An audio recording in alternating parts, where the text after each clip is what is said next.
Okay, so just a quick final follow-up video here to show you what has happened.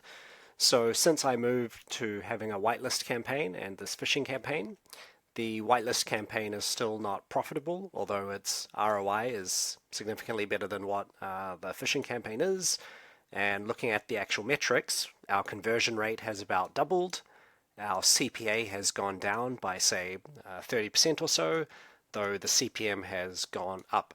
So when moving the zones from the phishing campaign to the whitelist, there's kind of this expectation or hope that their ROI will continue.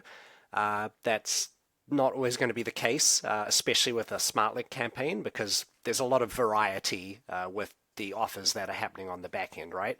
If we go to Monetizer, you can see there's like 100 offers here. So unfortunately, you can't really, on a short-term horizon, like a day or two, expect the same zones to just show the same conversion behavior. That's pretty much expected, so I'm not too surprised.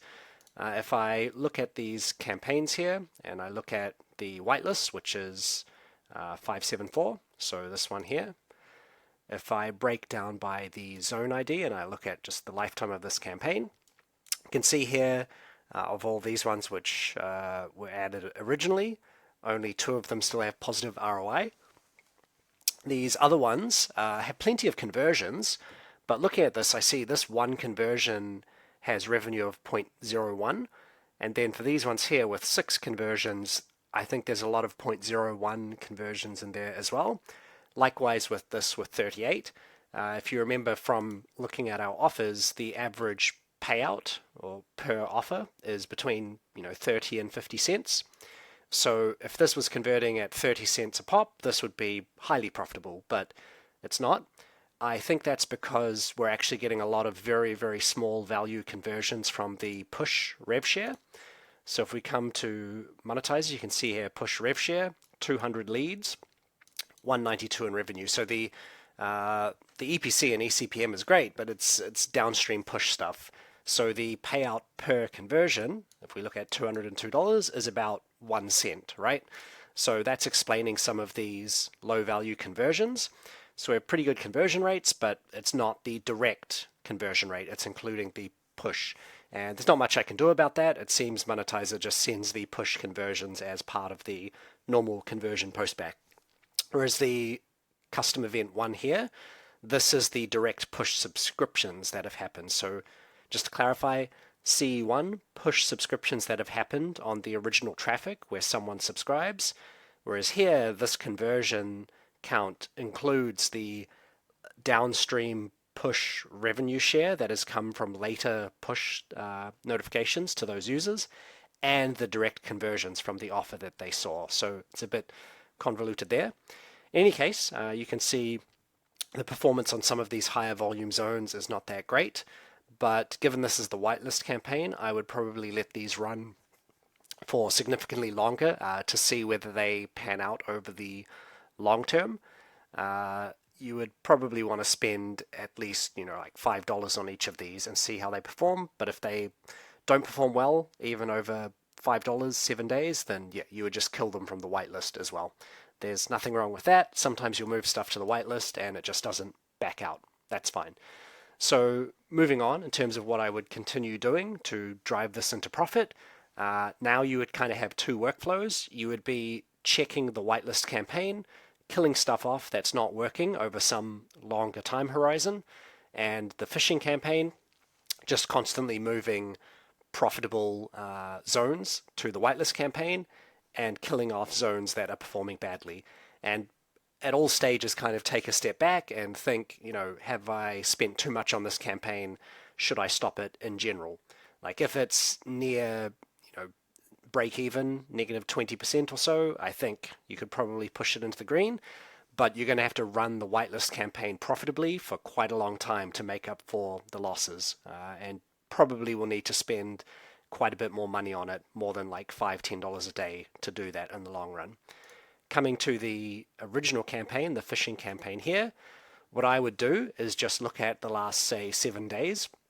Maybe it's 3 days, use whatever rolling window you want, and just develop a routine for killing and moving. So looking at the zones here, what I would do is I would turn on the filtering here, so filter, and I would do, say, everything with more than one conversion, so 2 and more, where the ROI is greater than 0. So these are all the zones with 2 conversions or more where it's been profitable. You could just copy all of these, go into Propeller Ads, add those to the whitelist, where you'll have to edit the targeting to do that. Go to the original campaign, paste them into the search, like so. Let me just demonstrate that again. So copy, here under zone IDs, I would just paste once it loads. Okay, so paste, hit enter. Okay, and then you can select all of these and exclude, which you can see I have already done. That's for profit. For things that aren't working, you can have more than one actual routine there. What I have been using is it has spent more than 25 cents and the ROI is negative. So here you can basically find everything that's spent 25 cents and hasn't made a profit yet. These rules aren't hard and fast. Something that you kill off by this could potentially be profitable. It really comes down to how sensitive you are to budget and how much you can afford to lose with your testing. If you are very tight on budget, be aggressive with killing things off here. If you've got plenty of budget and you can kind of afford to wait, then you can be a bit more liberal. So one would be 25 cents spent and an ROI is negative. Another you could do, I guess, would be conversions equals 0 and cost is greater than, say, 0.25, like some cutoff where if it's spent this much and hasn't made a conversion, then you do that. Another one you could do is conversions are, say, less than 2, so less than our one we were using for getting whitelist zones.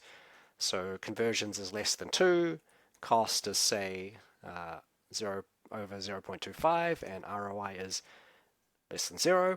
There's lots of things you can do here to just capture zones that you want to get rid of, right? I'll kind of leave that to you.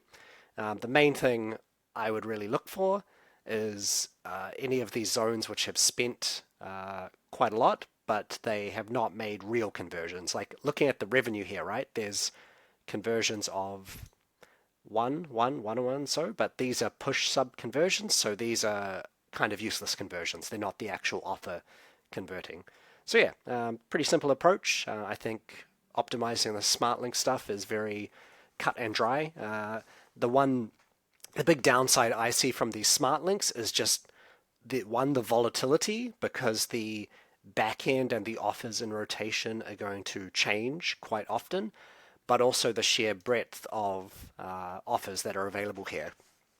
You can see they have a lot of rev share, lead gen, carrier billing, and so on. Like the difficulty I see with that is it's really hard to actually get narrow focused traffic that's testing a specific offer or a set of offers. It's like very broad. So that's why I'm not surprised at all that when I made the whitelist campaign, the performance of quite a few of the zones was quite negative, right?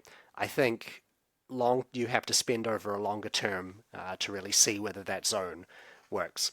In any case, that's where I'd kind of like to finish this case study. I hope it's been helpful to you in terms of just understanding, setting up a campaign, looking at data, and going through a workflow to optimize things. Obviously, it would be ideal if it was profitable, but as I said at the very onset of this video, don't expect major profits going direct to a Smartlink. Like if it was that easy, everyone would just be quitting their jobs and doing this, right? But it's not. Usually people use Smartlinks for monetizing their remnant traffic, whether it's pop-unders on an existing landing page or a back button or something like that.